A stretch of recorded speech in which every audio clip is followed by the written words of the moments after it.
what is it I want to say about this? Because short films inherently are a moment in someone's life, usually a crisis point or something. But what is it? Why are we showing that? Why aren't we showing half an hour earlier or half an hour later in their life? What is it about that moment you want to say?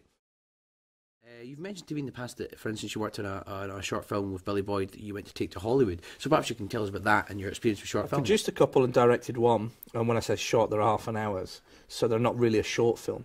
I'm not a writer per se. I wrote for the children's thing originally, but I'm not a writer. I have very strong convictions that good directors should be able to direct other people's work. They enhance other writers' voices. And so the one I directed was written by Mark Pye and had Billy Boyd, Sandy Nelson and James Young in. And we filmed here and we filmed in France. And there's a lovely story that Billy had just come out of doing Lord of the Rings, and Cal McGregor, Ewan McGregor's mum, was producing it, and we needed a flat in France, and Ewan's missus is French and she had a flat in Paris. And I remember standing in this place thinking, I'm filming in a flat paid for by Star Wars, filming a guy from Lord of the Rings. This is probably as good as it gets. It's downhill from now on.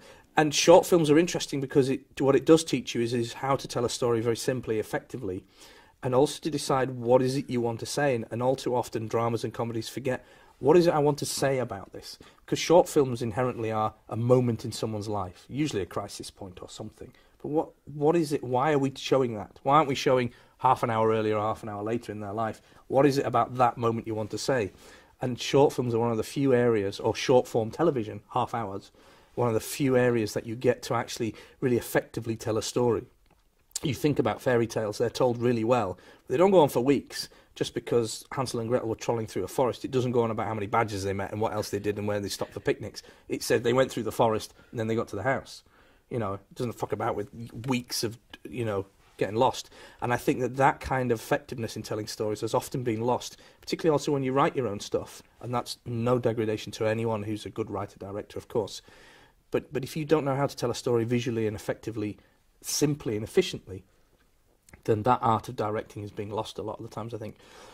When I produced a science fiction one, and that was a way of managing a very small budget to pretend, again, Billy Boyd was in it, played a lone sniper in space, and the director wanted anti-gravity stuff.